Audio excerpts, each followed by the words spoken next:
نحمده ونستعينه ونستغفره ونؤمن به ونتوكل عليه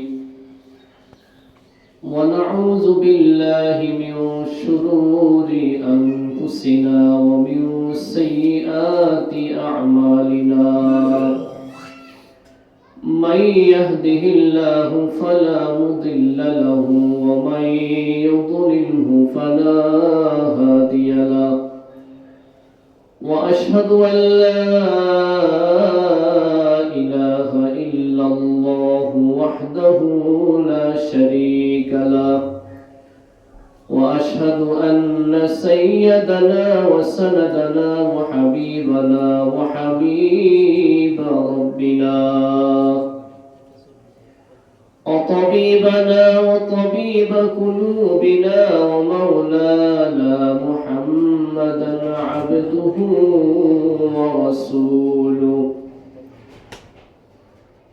أرسله الله تعالى بالحق بشيرا ونذيرا وداعيا إلى الله بإذنه وسراجا وقمرا منيرا أما بعد فأعوذ بالله من الشيطان الرجيم بسم الله الرحمن الرحيم الذي خلق الموت والحياة ليبلوكم أيكم أحسن عملا وهو العزيز الغفور وقال رسول الله صلى الله عليه وسلم نعمتان مقبول فيهما كثير من الناس الصحة والفراغ أو كما قال عليه الصلاة والسلام صدق الله مولانا العظيم وصدق رسوله النبي الكريم ونحن على ذلك من الشاهدين والشاكرين والحمد لله رب العالمين سبحانك لا علم لنا إلا ما علمتنا إنك أنت العليم الحكيم سبحان الله وبحمده سبحان الله العظيم سبحان الله عدد خلقه ورضا نفسه وزنة عرشه ومداد كلماته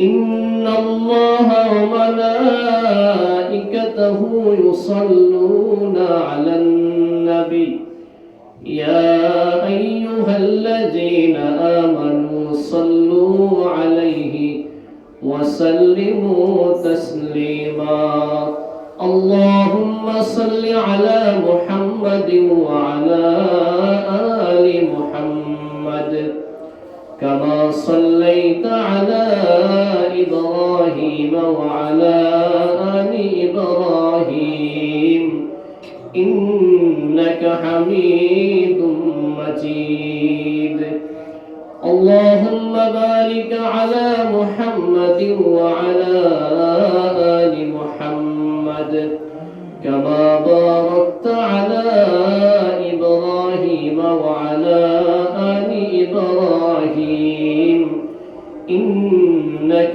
حميد مجيد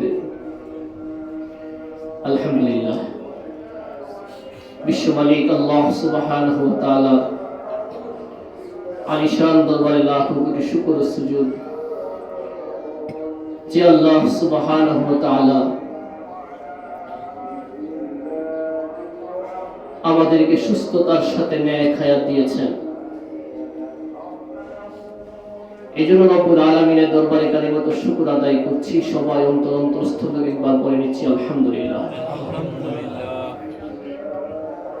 মানুষের জীবনে হায়াত অত্যন্ত জরুরি এবং দামি বিষয়। হায়াতের মতো দামি আর কিছু হতে পারে না, কারণ এই হায়াতকে আল্লাহ তাআলা লিমিট করে দিয়েছেন। এটা আনলিমিট নয়, এটা আল্লাহ তাআলা সময়সীমা নির্দিষ্ট করে দিয়েছেন। সময়সীমা আসার সাথে সাথে মানুষের জীবন স্টপ হয়ে যাবে, চিরতরে বন্ধ হয়ে যাবে, এটা আর চলার সুযোগ পাবে না, থাকবে না। অতএব যতদিন এই হায়াত চলমান আছে, এই চলমান হায়াত হলো মূল্যবান সময়, পরকালীন চিরস্থায়ী সুখ শান্তির ব্যবস্থা করা, পরকালীন জান্নাতের মালিক হওয়ার, জাহান্নাম থেকে বাঁচার এবং বিশ্ব মালিক আল্লাহ সুবহানাহু ওয়া তাআলাকে সন্তুষ্ট করা। এই চলমান হায়াত এটাই হলো মুখ্য সময়। যখন এই হায়াত স্টপ হয়ে যাবে, চিরতরে বন্ধ হয়ে যাবে, তখন আমার চোখের সামনে দুনিয়ার আসল বাস্তবতা, আমি যে দুনিয়ায় বসবাস করেছিলাম, যে দুনিয়ায় আমি আমার এই মহামূল্যবান হায়াতি জিন্দেগি অতিবাহিত করেছি, ওই দুনিয়ার বাস্তবতা এবং হাকিকত চোখের সামনে স্পষ্ট হয়ে যাবে, প্রকাশিত হয়ে যাবে। আর দুনিয়ার বাস্তবতা যখন চোখের সামনে প্রকাশিত হবে, তখন আফসোস, অনুতাপ আর অনুশোচনা করার ছাড়া কিছু থাকবে না। এই জন্য এই হায়াত শেষ হওয়ার আগেই যা কিছু করার এই হায়াত থাকতেই করে নেওয়া, পরকালীন পুঁজি সংগ্রহ করার এই হায়াত থাকতেই করে নেওয়া। হায়াত চলে গেলে, হায়াত শেষ হয়ে গেলে শত চেষ্টা করো আর সুযোগ আসবে না, আর পরকালীন পুঁজি সংগ্রহ করার সময়ও থাকবে না। এই জন্য আল্লাহ তাআলা কুরআনুল হাকিমে বলেছেন, আল্লাযী খালাকাল মাউতা ওয়াল হায়াতা লিয়াবলুয়াকুম আইয়ুকুম আহসানু আমালা। আমি জীবন এবং মৃত্যুকে সৃষ্টি করেছি পরীক্ষা করার জন্য, যে এই জীবন পেয়ে কারা পরকালীন পুঁজি সংগ্রহ করতে ব্যস্ত হয়ে পড়ে, আর কারা পরকাল ভুলে দুনিয়ার ধান্দায় ব্যস্ত হয়ে পড়ে। এই পরীক্ষা করার জন্য আমি আল্লাহ হায়াত এবং মওতকে সৃষ্টি করেছি।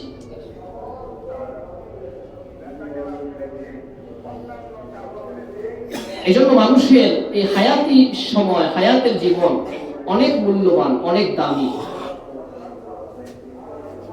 যেমন কথার কথা,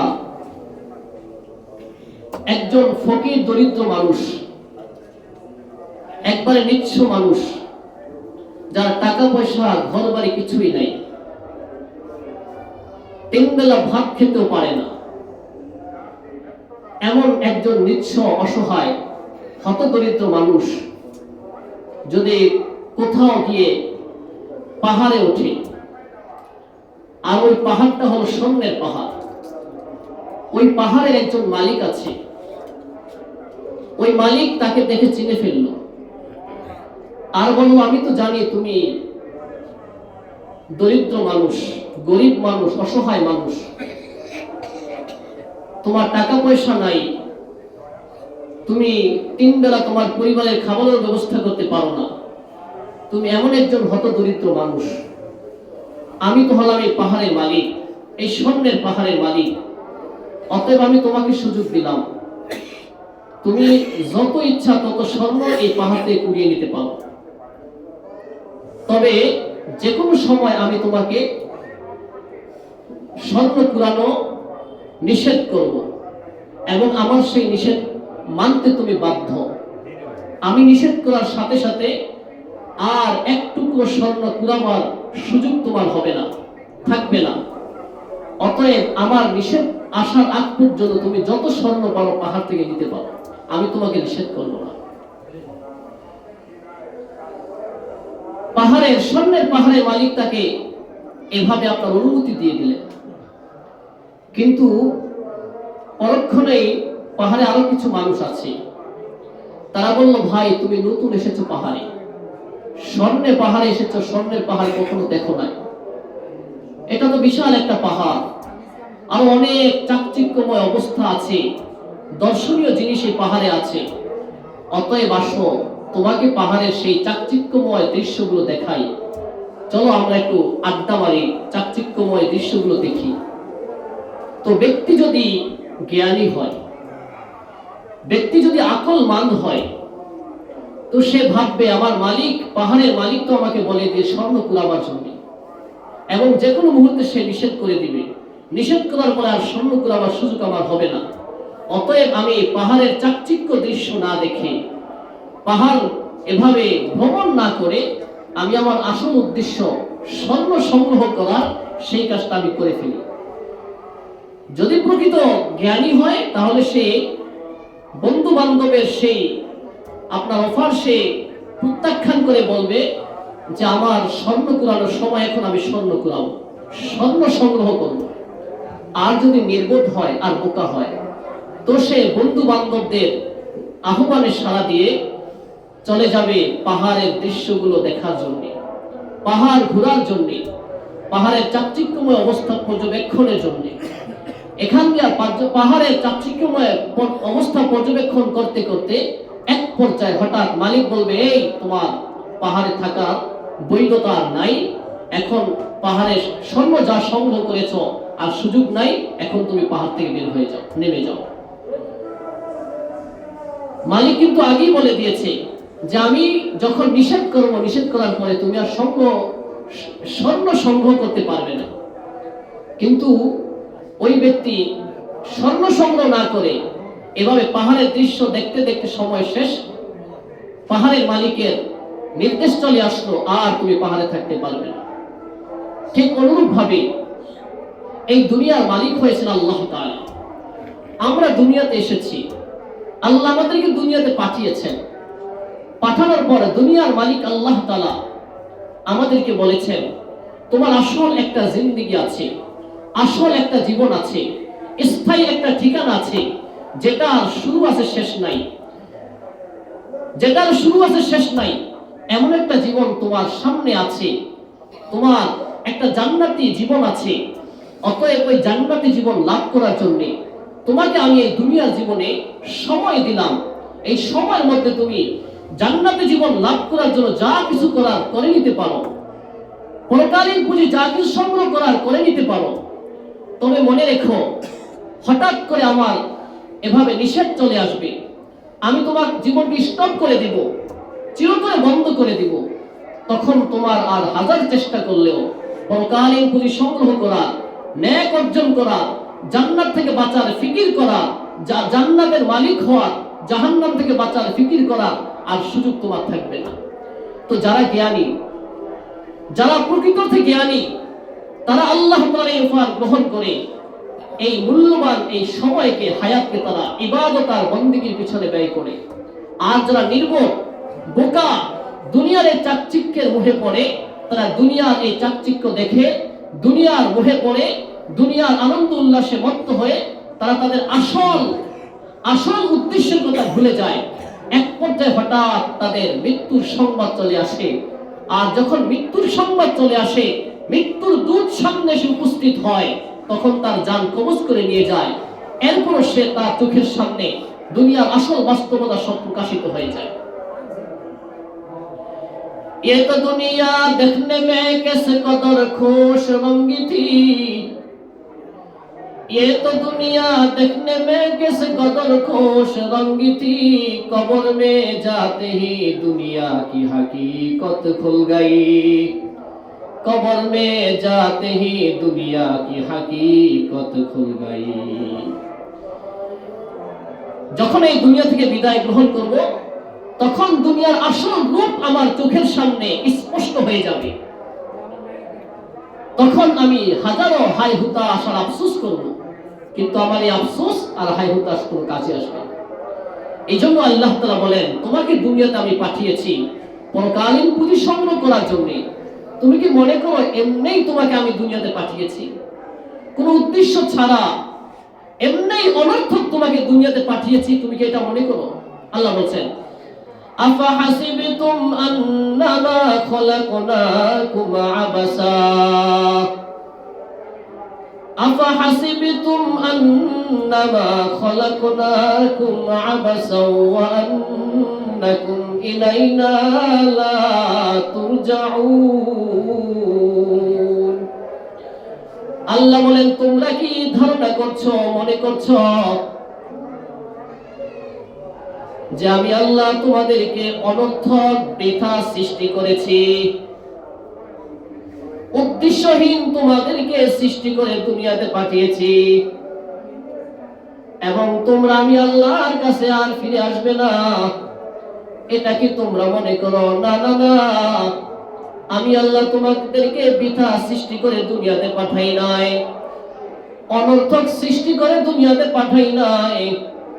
একটা মূল টার্গেট আর উদ্দেশ্য সামনে রেখে তোমাদেরকে দুনিয়াতে পাঠিয়েছি, আর তা হয়েছে ওয়ামা খলাকতুল জিন্না ওয়াল ইনসা ইল্লা লিয়াবুদুন।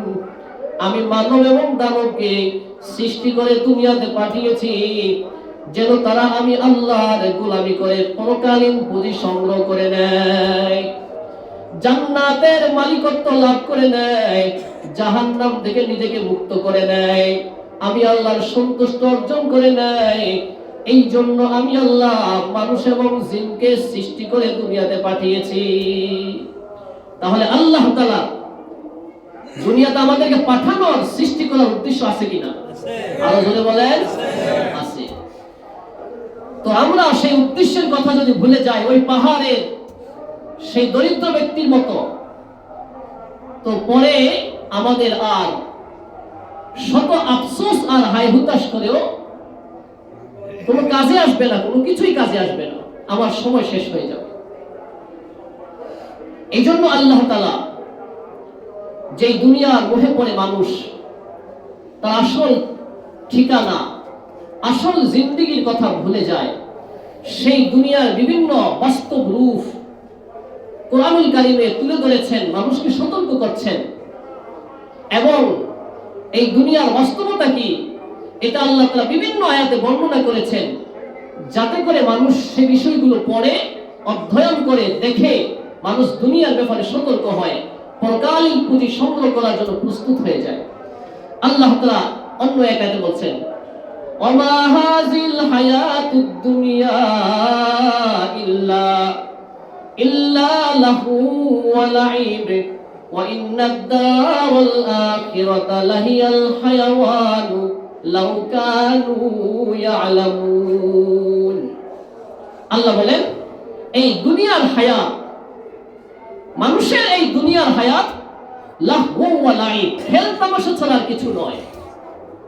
ওয়া ইন্নাদ দারাল আখিরাতা লাহিয়াল হায়াওয়ান, মানুষের পরকালীন জিন্দেগি হচ্ছে আসল জিন্দেগি, পরকালীন জীবনই হলো আসল জীবন।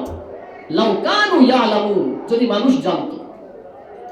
দুনিয়ার জীবন এটা আসল জীবন নয়, দুনিয়ার হায়াত এটা আসল হায়াত নয়, দুনিয়ার সুখ শান্তি এটা আসল সুখ শান্তি নয়, দুনিয়ার দুঃখ কষ্ট এটা আসল দুঃখ কষ্ট নয়। মানুষের স্থায়ী দুঃখ কষ্ট আছে, স্থায়ী সুখ শান্তি আছে, স্থায়ী জীবন আছে, স্থায়ী থাকার এভাবে বাসস্থান আছে, সেটা হলো পরকালীন জান্নাত, সেটা হলো পরকালীন জাহান্নাম। এই জন্য আল্লাহ বলেন যে যদি মানুষ জানতো যে তার এই দুনিয়ার জীবন এটা হচ্ছে শুধু খেল তামাশার একটা পাথেয় মাত্র, এটা খেল তামাশা ছাড়া কিছু নয়, মানুষের আসল জীবন হলো পরকালীন জীবন। আল্লাহ তাআলা অন্য আয়াতে বলছেন, বাল তুসিরুনাল হায়াতাদ দুনিয়া ওয়াল আখিরাতু খায়রু ওয়া আবকা। আল্লাহ বলেন, দুনিয়ার মানুষ বাস্তবে পার্থিব জীবনকে প্রাধান্য দেয়, অথচ পার্থিব জীবন এবং পরকালীন জীবনের মধ্যে মোটা দাগের দুইটা পার্থক্য আছে। এক নাম্বার পার্থক্য হয়েছে পার্থিব জীবনের নাজ নিয়ামত, পার্থিব জীবনের সুখ দুঃখ, এটা হচ্ছে তুচ্ছ। আর পরকালীন যেই সুখ আর শান্তি আমি আল্লাহ ব্যবস্থা করে রেখেছি সেটা হলো বড় উচ্চ। দুই নাম্বার পার্থক্য হয়েছে পার্থিব জীবন এটা হলো ক্ষণস্থায়ী, পার্থিব জীবন হলো ক্ষণস্থায়ী আর পরকালীন জীবন হলো চিরস্থায়ী। আল্লাহ বলেন, দুনিয়ার মানুষ, অধিকাংশ মানুষ এভাবে তুচ্ছ নাজ নিয়ামত অর্জন করার পিছনে এভাবে হন্য হয়ে ঘুরতেছে, স্থায়ী উচ্চ মানের নাজ নিয়ামতের কথা ভুলে গেছে। দুনিয়ার মানুষ এভাবে তার দুনিয়ার জীবনের হায়াত যেটা হয়েছে এভাবে লিমিট হায়াত, যেটা নির্দিষ্ট সময় সীমা রয়েছে, যেটা এভাবে অস্থায়ী, এই অস্থায়ী হায়াতকে দুনিয়া অর্জন করার পিছনে তারা মত্ত হয়ে পড়েছে। তারা তাদের চিরস্থায়ী আসল জিন্দেগি পরকালের কথা তারা ভুলে গিয়েছে। এই জন্য আল্লাহ বলেন, বাল তুসিরুনাল হায়াতাদ দুনিয়া ওয়াল আখিরাতু খায়রু ওয়া আবকা। মানুষ দুনিয়ার জীবনকে প্রাধান্য দেয় পরকালীন জীবনের উপরে, অথচ পরকালীন জীবন দুনিয়ার জীবন অপেক্ষায় অনেক উচ্চ। পরকালীন জীবন দুনিয়ার জীবনের অপেক্ষায় এভাবে স্থায়ী, দুনিয়ার জীবন হলো অস্থায়ী। তাই আল্লাহ তাআলা অন্য আয়াতে বলেন, খবরদার, লা ইয়াগুররান্নাকা তাকাল্লুবুল লাযিনা কাফারু ফিল বিলাদ। যারা পরকালকে বিশ্বাস করে না, আল্লাহকে বিশ্বাস করে না, জান্নাত জাহান্নামকে বিশ্বাস করে না, যারা এভাবে আল্লাহর একাত্মবাদে বিশ্বাসী নয়, যারা দুনিয়াকেই আসল জীবন মনে করে, ওই সকল কাফের বেঈমানদেরকে আল্লাহ দুনিয়ার জমিনে এভাবে তাদেরকে চলার জন্য, খাওয়ার জন্য তাদেরকে অনেক নাজ নিয়ামত দিয়েছেন, অনেক সুযোগ সুবিধা দিয়েছেন। আল্লাহ বলেন, হে ঈমানদারের দল, হে মুসলমানের দল, লা ইয়াগুররান্নাকা তাকাল্লুবুল লাযিনা কাফারু ফিল বিলাদ। কাফের বেঈমানদের দুনিয়াতে বিচরণ করা, উন্নত ভাবে তারা চলাফেরা করা, কাফের বেঈমানদের উন্নত চলাফেরা থেকে দেখে তোমরা যেন ধোঁকায় না পড়ে যাও। খবরদার, তোমরা ধোঁকায় পড়ে যাবা না। কাফের বেঈমানদের এই উন্নত চলা, উন্নত খাওয়া, তাদের এই বিভিন্ন বিষয় আবিষ্কার করা, তাদের এবং দুনিয়ার জমিনে তারা এভাবে চাকচিক্যময় জীবন লাভ করা, এটা দেখে খবরদার তোমরা ধোঁকায় পড়ে যেও না। ওয়ালা ইয়াগুররান্নাকা তাকাল্লুবুল লাযিনা কাফারু ফিল বিলাদ। আল্লাহ বলেন, তাদের এই দুনিয়ার এই হায়াত, তাদের এই দুনিয়ার ভোগ বিলাসিতা, মাতাউন কলিল, দুনিয়ার ভোগ বিলাস হলো সামান্য। এই সামান্য ভোগ বিলাস তারা করতেছে, তবে তাদের স্থায়ী চিরস্থায়ী ঠিকানা জাহান্নাম অপেক্ষমান রয়েছে। অতএব ঈমানদার যারা এক আল্লাহকে বিশ্বাস করে, তারা কাফের বেঈমানদের এভাবে চাকচিক্যময় অবস্থা, উন্নত অবস্থা, উন্নতি অগ্রগতিময় অবস্থা দেখে তারা ধোঁকায় পড়তে পারে না। অনেক নামদারি মুসলমান আছে, বলে আল্লাহ অমুক, ওই কাফের, সে আল্লাহকে মানে না, আল্লাহকে বিশ্বাস করে না, পরকালকে বিশ্বাস করে না, আল্লাহ তাকে এত কিছু দিছে, আমার আল্লাহ কিছু দেয়। এরকম অনেকে আফসোস করে কিনা? আফসোস করে। আল্লাহ বলে, খবরদার, ওয়ালা তাগররান্নাকা তাকাল্লুবাল লাযিনা কাফারু ফিল বিলাদ। কাফেরদের এই চাকচিক্যময় অবস্থা তোমাকে যেন ধোঁকায় না ফেলে। কারণ সে দুনিয়াকেই বাস্তব মনে করছে, আর দুনিয়াতে এই ক্ষণস্থায়ী জীবনে যতটুকু সুখ করতে পারে করবে, পরকালে তার কোনো অংশ থাকবে না, পরকালে তার জন্য চিরস্থায়ী ঠিকানা জাহান্নাম হবে। আর আমি আমার ঈমানদার বান্দাদেরকে তো দুনিয়ার জন্য সৃষ্টি করি নাই, তাদেরকে আমি আখিরাতের জন্য সৃষ্টি করেছি। তারা দুনিয়াতে গিয়ে আখিরাতের পুঁজি সংগ্রহ করবে, দুনিয়াতে গিয়ে তারা জান্নাতের পুঁজি সংগ্রহ করবে, দুনিয়াতে গিয়ে তারা এভাবে পরকালীন পুঁজি সংগ্রহ করবে। এই জন্য আমি আল্লাহ তাদেরকে সৃষ্টি করেছি। অতএব তারা এই ক্ষণস্থায়ী জীবনের চাকচিক্য দেখে তারা ধোঁকায় পড়তে পারে না। আল্লাহ তাআলা কোরআনুল কারীমে সূরা কাহফের মধ্যে দুনিয়ার এই হায়াতকে পানির সাথে তুলনা করেছেন। পানির সাথে তুলনা করেছেন। আল্লাহ বলছেন, অদরিব লাহুম মাসালাল হায়াতিদ দুনিয়া কামাইন আনজালনাহ। আল্লাহ বলেন, নবী, দুনিয়ার মানুষের কাছে আপনি দুনিয়ার হায়াতের দৃষ্টান্ত পেশ করেন, দুনিয়ার হায়াতের উদাহরণ পেশ করেন, দুনিয়ার হায়াতের মিসাল পেশ করেন যে দুনিয়ার হায়াত হয়েছে কামাইন, দুনিয়ার হায়াত হয়েছে পানির মতো। কিসের মতো? আরো জোরে বলেন, কিসের মতো? কামাইন, পানির মতো। আনজালনাহু মিনাস সামা, যেই পানি আমি আল্লাহ আকাশ থেকে বর্ষণ করি, যেই পানি আমি আল্লাহ আকাশ থেকে বর্ষণ করি, এরপর ওই আকাশ থেকে বর্ষিত পানি জমিনের উপরে পড়ে। কৃষকরা জমিনের মধ্যে বিভিন্ন শস্য উদ্ভিদ এভাবে রোপণ করেছে। যখন বৃষ্টির পানি পায় তখন এই শস্য আর উদ্ভিদগুলো খুব সুন্দরভাবে ঘন হয়ে তরুতাজা হয়ে সবুজ শ্যামল হয়ে ওঠে, দেখতে কত চমৎকার লাগে। এক পর্যায়ে উঠতে উঠতে যখন এগুলো যৌবনে পদার্পণ করে, দেখতে আরো চমৎকার মনে হয়, আরো সুন্দর মনে হয়, মানুষ দেখলে আকর্ষিত হয়ে যায়, মানুষের কাছে আকর্ষণীয় মনে হয়। এক পর্যায়ে সেই শস্য থেকে যে গাছ উঠেছে, এই গাছ থেকে ফসল ধরে, ধান ধরে, গম ধরে, এভাবে বিভিন্ন শস্য উৎপন্ন হয়। হওয়ার পরে এক পর্যায়ে তখন তার বৃদ্ধ বয়স চলে আসে, এগুলো এভাবে আবার তার সৌন্দর্য হারাতে থাকে, সবুজ শ্যামল অবস্থা হারাতে থাকে। সবুজ শ্যামল অবস্থা হারিয়ে এভাবে রোদ্রের তাপে এগুলো শুকনো হয়ে যায়, শুষ্ক হয়ে যায়, শুকনো হয়ে এক পর্যায়ে এগুলো নুয়ে যায় এবং বাতাস, প্রচন্ড বাতাস আছে, বাতাস এসে এগুলোকে উড়িয়ে নিয়ে যায়। এগুলো মানুষ ধরলে, হাতে ধরলে চূর্ণ বিচূর্ণ হয়ে যায়। অথচ এগুলোর যৌবন অবস্থা, প্রাথমিক অবস্থা কত সুন্দর ছিল, যেগুলো দেখে মানুষ বড় আকর্ষণীয় হতো, মানুষের কাছে আকর্ষণীয় মনে হতো। আল্লাহ বলেন, পার্থিব জীবন, মানুষের হায়াতটাও হলো এরকম পানির মতো, মানুষের হায়াতটাও হলো এরকম পানির মতো। কারণ মানুষকে আমি আল্লাহ পানি থেকে সৃষ্টি করেছি। পানি থেকে সৃষ্টি করার পর তার মায়ের গর্ভে সে এসেছে, তার মায়ের গর্ভ থেকে দুনিয়াতে এসেছে, দুনিয়াতে সে তার শিশু অবস্থা অতিবাহিত করেছে। কত আকর্ষণীয় মানুষের কাছে সে ছিল, সবাই যে দেখতো তাই সেই তাকে আদর করত, যে দেখতো সেই তাকে আদর করত, যে দেখতো সেই তাকে কোলে নিতে চাইতো। শিশু বয়সে এক পর্যায়ে বয়স হতে হতে, বড় হতে হতে শৈশব, কৈশোর এভাবে অতিবাহিত করে, যৌবনে পদার্পণ করে। যৌবনে পদার্পণ করার পর তার মধ্যে আরো আকর্ষণীয় এভাবে আকর্ষণ তৈরি হয়। তার মুখে দাড়ি গজায়, তার মুখে দাড়ি গজায়, চেহারার মধ্যে সবুজ শ্যামল অবস্থা, খুব চাকচিক্যময় অবস্থা, যে দেখে সেই তার প্রতি আকর্ষণীয় হয়ে যায়। আল্লাহ তাআলা বলেন, এভাবে যৌবন যখন তার শেষ হয়ে যায়, সে এরপরে বৃদ্ধ বয়স উপনীত হয়। বৃদ্ধ বয়স উপনীত হওয়ার পর তার এভাবে মাথার চুল ছিল কালো, বৃদ্ধ বয়স উপনীত হওয়ার পর মাথার চুল হয়ে যায় শুভ্র, মুখে দাড়ি ছিল কালো, দাড়িগুলো হয়ে যায় শুভ্র। তার শরীরে শক্তি ছিল, শক্তি হারিয়ে সে দুর্বল হয়ে যায়। তার শরীরের চামড়া অনেক মজবুত ছিল, বৃদ্ধ বয়সে চামড়া ঢিলা হয়ে যায়। এমনকি এমন সুন্দর সুঠাম দেহের অধিকারী লোকটা কুজো হয়ে যায়।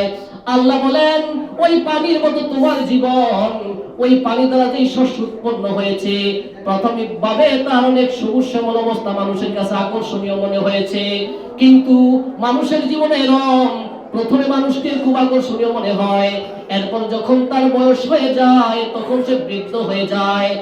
এক পর্যায়ে সে বৃদ্ধ বয়সে দুনিয়া ছেড়ে চিরবিদায় গ্রহণ করে তার পরকালীন ঠিকানা এভাবে আখিরাতে মুখী হয়ে যায়, আখিরাতে চলে যায়। তাহলে আমাদের দৃষ্টান্ত, হায়াতের দৃষ্টান্ত দিয়েছেন পানির সাথে। পানির আর ওই শস্যের সাথে আমাদের হায়াতের জীবনের মিল আছে কিনা? আছে কিনা? মিল আছে। এই জন্য বিশ্বনবী মুহাম্মদুর রাসূলুল্লাহ সাল্লাল্লাহু আলাইহি ওয়াসাল্লাম বলেছেন, ক্বালা রাসূলুল্লাহ সাল্লাল্লাহু আলাইহি ওয়াসাল্লাম, নি'মাতানে মাকবুনুন ফীহিমা কাসীরুম মিনান নাস। এমন দুটি নিয়ামত রয়েছে যেই দুটি নিয়ামতের ব্যাপারে অধিকাংশ মানুষ বেখবর রয়েছে, অধিকাংশ মানুষ গাফিল রয়েছে, অধিকাংশ মানুষ যেই দুটি নিয়ামতের ব্যাপারে বিমুখ রয়েছে ওই দুটি নিয়ামতকে মূল্যায়ন করে না। এক নম্বর হয়েছে as-সিহাতু ওয়াল ফারাগ, এক নম্বর সুস্থতা, দুই নম্বর অবসর সময়। এক নম্বর সুস্থতা, দুই নম্বর অবসর সময়। সুস্থতা কত বড় নিয়ামত, যে অসুস্থ সেই বলতে পারে সুস্থ থাকলে আমি যেটা ইচ্ছা সেটাই যেতে পারি, যা ইচ্ছা তা করতে পারি, যা ইচ্ছা তা খেতে পারি, যা ইচ্ছা তা বলতে পারি, যেভাবে ইচ্ছা সেভাবে চলতে পারি। কিন্তু যখন আমি অসুস্থ হয়ে যাব, অসুস্থ হয়ে যাওয়ার পর যা ইচ্ছা তা করতে পারবো না, যেটা ইচ্ছা সেটাই যেতে পারবো না, যা ইচ্ছা তা খেতে পারবো না, যা ইচ্ছা তা করতে পারবো না। জোরে বলে ঠিক কিনা? ঠিক কিনা? সুস্থ থাকলে আমার মনে চাইছে এখন মসজিদে আসতে, এসে নামাজ পড়তে পারবো। আমার মতো আপনার মতো অনেক মানুষ আছে হসপিটালের বেডে মাসকে মাস বছরকে বছর পরে আছে, ঘরের বিছানায় বছরকে বছর পরে আছে, অন্যের সহযোগিতা ছাড়া খেতে পর্যন্ত পারে না। এমন লোক মনে হয় না? আছে কিনা?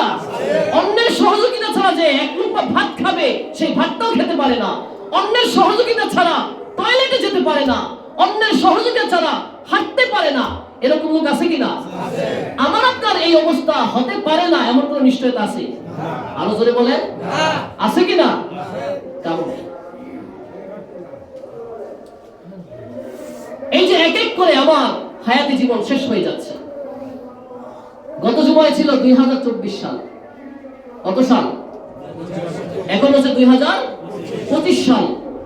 এই যে একটা সাল চলে গেল, একটা বছর চলে গেল, তার মানে একটা বছর আপনার হায়াত বাড়ছে না কমে গেছে? কমে গেছে না? হায়াত কমে গিয়েছে। এবং বিগত একটা বছর আমি কি করেছি না করেছি, উচিত ছিল আমার হিসাব নিকাশ লাগানো, যে এই একটা বিগত একটা বছর আমার ভালো কাজ বেশি হয়েছে না মন্দ কাজ বেশি হয়েছে, আমি খারাপ কাজ বেশি করেছি না ভালো কাজ বেশি করেছি, হিসাব নিকাশ কষা দরকার ছিল। এবং এই 2025 আগমন করেছে, এর জন্য আল্লাহর কাছে কান্নাকাটি করা, দোয়া করা, আল্লাহ যেমন তুমি আমাকে বিগত বছর সুস্থ রেখেছ, সবল রেখেছ, আমাকে সামনের এই এক বছর সুস্থ রেখো, সবল রেখো। এমন করে আমরা কেউ দোয়া করছি আল্লাহর কাছে? চাইছি? বরং ওই রাত্র যখন 12টা 1 মিনিট বাজছে তখন আর কি বলবো অবস্থা। এটা কি আসলে মুসলমানদের জীবন হতে পারে?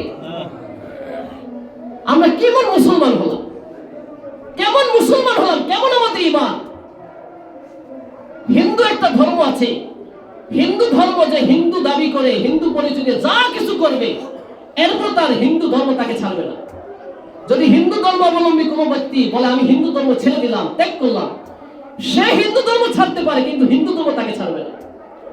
আমার আপনার ধর্ম ইসলাম ধর্ম, আমার আপনার ইসলাম ধর্ম কি হিন্দু ধর্মের মতো? হ্যাঁ, হিন্দু হিন্দু ধর্মতে তালাক দিতে পারে কিন্তু হিন্দু ধর্ম তাকে তালাক দেয় না। আমরা ওই হিন্দু ধর্মের মতোই মনে করতেছি ইসলামকে। যত আকাম কুকাম করবো এরপর আমার ইমান ঠিক আছে, আমার ইসলাম ঠিক আছে। যত আকাম কুকাম করবো আমার ইমানের মধ্যে কোনো আঘাত আসবে না, আমার ইসলামের মধ্যে কোনো আঘাত আসবে না।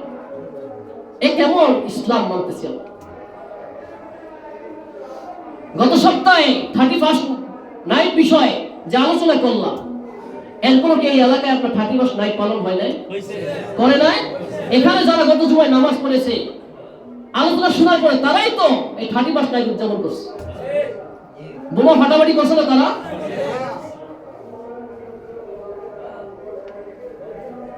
তো কি ওয়াজ করলে কি, ওয়াজ শুনলে কি? আপনার ওয়াজ তো অনেক হয়, শোনাও তো অনেক হয়, করাও তো অনেক হয়, কিন্তু আমল না করলে এই ওয়াজ করে আর শুনে লাভ হলো কি?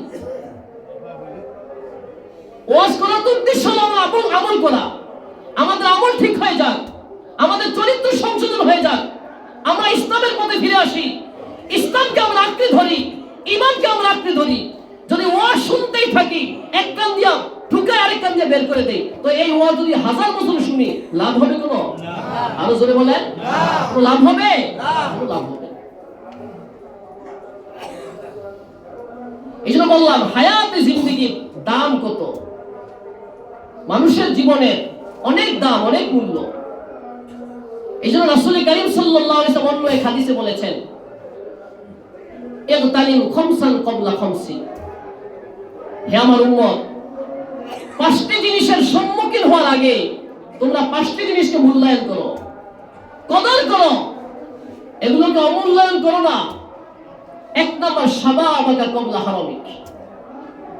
তুমি তোমার যৌবনের শক্তিকে মূল্যায়ন করো ক্বাবলা হারামিক, বার্ধক্যে উপনীত হওয়ার আগে।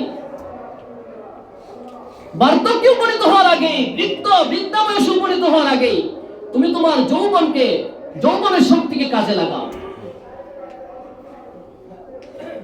2 নম্বর সিহহাতাকা ক্বাবলা সাকমিক।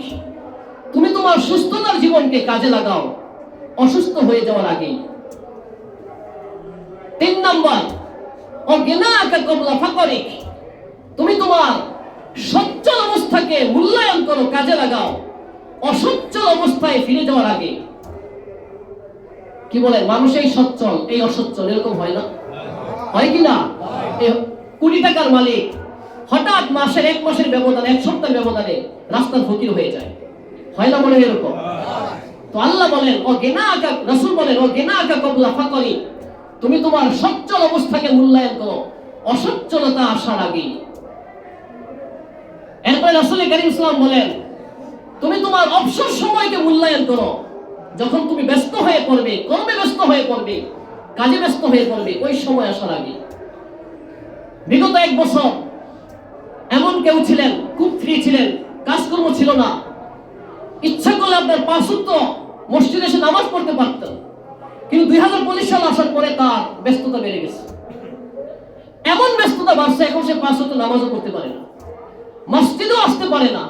এরকম মনে হয় না আমার জীবনে? হয় না? আল্লাহ নবী বলেন, তুমি তোমার এভাবে ফ্রি সময়কে, অবসর সময়কে মূল্যায়ন করো ব্যস্ততা আসার আগে। ও হায়াতাকা ক্বাবলা মাউতিক। 5 নাম্বার, তুমি তোমার এই হায়াতকে মূল্যায়ন করো, তোমার হায়াতকে মূল্যায়ন করো মৃত্যু আসার আগে। মৃত্যু আসার আগে তুমি তোমার হায়াতকে মূল্যায়ন করো। আমাদের সবার মৃত্যু আসবে কিনা? আরো জোরে বলেন, মৃত্যু আসবে কিনা? এখন আমরা হায়াতে জীবনে আছি, মৃত্যু আমাদের আসবে। তো এই মৃত্যু আসার আগেই আমাদেরকে এই হায়াতে জীবনকে মূল্যায়ন করা। যখন হায়াতে জীবন শেষ হয়ে যাবে, তখন আমি শত চেষ্টা করলেও নামাজ পড়তে পারবো, রোজা রাখতে পারবো, আল্লাহকে ডাকতে পারবো, আল্লাহর কাছে তওবা ইস্তিগফার করতে পারবো? সেই সুযোগ থাকবে না। এই জন্য হায়াতে জীবনকে যারা মূল্যায়ন করে তারাই হলো প্রকৃত আপনার জ্ঞানী মানুষ।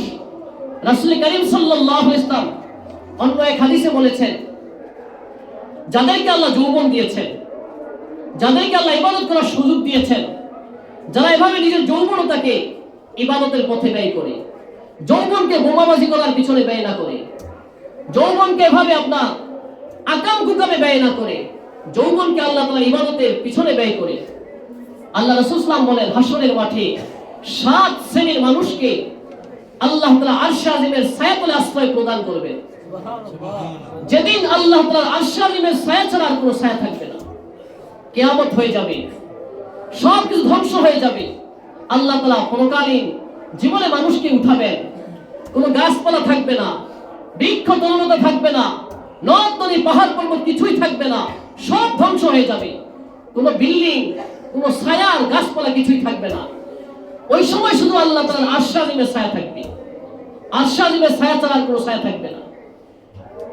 ওই আরশ আজিমের ছায়া তলে আল্লাহ তাআলা 7 শ্রেণীর মানুষকে হাসরের মাঠে ছায়া প্রদান করবেন। জোরে বলেন সুবহানাল্লাহ।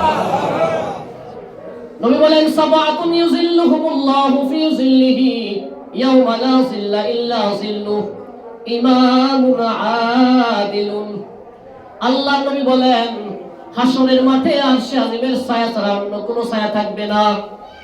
ওই করুণ মুহূর্তে বিভীষিকাময় অবস্থায় আল্লাহ তাআলা 7 শ্রেণীর মানুষকে আরশ আজিমের ছায়াতলে আশ্রয় প্রদান করবেন।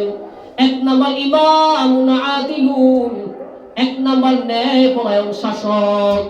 যেই শাসক তার শাসনামলে সমাজে, দেশে, রাষ্ট্রে ইনসাফ প্রতিষ্ঠা করেছে, ইনসাফ ভিত্তিক রাষ্ট্র পরিচালনা করেছে, জনগণের প্রতি জুলুম করে নাই, এমন শাসককে আল্লাহ তাআলা আরশে আজিমের ছায়াতলে আশ্রয় প্রদান করবেন। দুই নাম্বার, শাবুন নাশা ফি ইবাদাতিল্লাহ।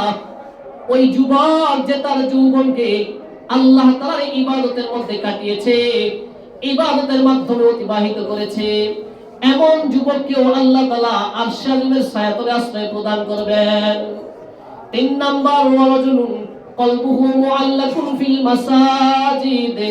ওই ব্যক্তি যার অন্তরটা মসজিদের সাথে ঝুলন্ত থাকে, মসজিদের সাথে লটকানো থাকে, মসজিদে বেশি বেশি আসা যাওয়া করে, মসজিদের সাথে যার বেশি মোহাব্বত থাকে, 5 ওয়াক্ত নামাজে মসজিদে এসে এভাবে আদায় করে, এমন ব্যক্তিকে আল্লাহ তাআলা আরশে আজিমের ছায়াতলে আশ্রয় প্রদান করবেন। 4 নাম্বার, রাজুলানে তাহাব্বা ফিল্লাহি ইজতামাআ আলাইহি ওয়া তাফাররাকা আলাইহি।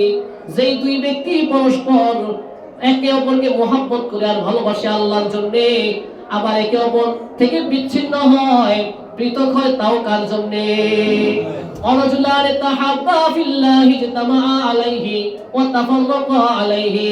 এমন দুই ব্যক্তি যারা পরস্পর মোহাব্বত করে আর ভালোবাসে আল্লাহর জন্য, পরস্পর শত্রুতা পোষণ করে, তাও কার জন্য? ওয়ারাজুলুন দাআতহু ইমরাতুন যাতু মানসাবিন ওয়া জামালিন ফাকালা ইন্নী আখাফুল্লাহ। 5 নাম্বার, ওই যুবক, ওই আল্লাহর বান্দা যাকে সুশ্রী সুন্দরী যুবতী কোন রমণী এভাবে অশ্লীল কাজ করার জন্য, জিনা করার জন্য, ব্যভিচারে লিপ্ত হওয়ার জন্য তার প্রতি আহ্বান করেছে, তার প্রতি ডেকেছে, আর ওই আল্লাহর বান্দা ডেকে বলে, না না না, আমি তোমার সাথে আকাম করতে পারবো না, তোমার সাথে জিনায় লিপ্ত হতে পারবো না, কারণ ইন্নী আখাফুল্লাহ, আমি আমার মালিক আল্লাহকে ভয় করি। 4 দেয়ালের মধ্যে গিয়ে সকলের দৃষ্টির অগোচর হয়ে তোমার সাথে আমি জিনা করব, কেউ দেখবে না, কিন্তু আমার মালিক আল্লাহ দেখবেন। আমার মালিক আল্লাহর ভয়ে আমি তোমার সাথে অন্যায় করতে পারবো না, কারণ মালিক সব দেখে ফেলবেন। এমন মানুষকে আল্লাহ তাআলা আরশে আজিমের ছায়াতলে আশ্রয় প্রদান করবেন।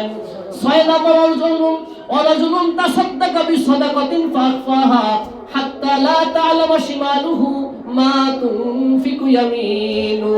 6 নাম্বার, ওই ব্যক্তি যে আল্লাহর পথে, দিনের কাজে, মসজিদ মাদ্রাসায় দান সদকা করে, দান দক্ষিণা করে, এমন ভাবে দান দক্ষিণা করে যে ডান হাতে আল্লাহর পথে দান করে, বাম হাত টের পায় না।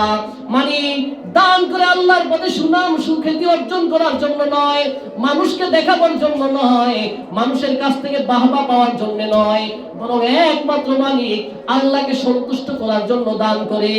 এমন দানবীর বান্দা হাসরের মাঠে আরশে আজিমের ছায়াতলে আশ্রয় প্রদান করবে। 7 নাম্বার, রাজুলুন যাকারাল্লাহ খালিয়ান ফাফাদাত আইনাহ।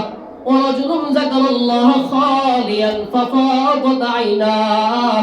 এমন আল্লাহর বান্দা যে নির্জনে নিভৃতে বসে বসে আল্লাহ তাআলার জিকির করে, আল্লাহ তাআলাকে স্মরণ করে, আল্লাহর কুদরত নিয়ে চিন্তা করে, আসমান জমিন নিয়ে চিন্তা করে, গ্রহ নক্ষত্র নিয়ে চিন্তা করে, এভাবে জমিন নিয়ে চিন্তা করে, চন্দ্র সূর্য নিয়ে চিন্তা করে, আর আল্লাহর কুদরত নিয়ে চিন্তা করে আর জিকির করে, আর 2 চোখের পানি ছেড়ে ছেড়ে কান্দে আল্লাহর ভয়ে, আর আল্লাহর কাছে ক্ষমা চায়।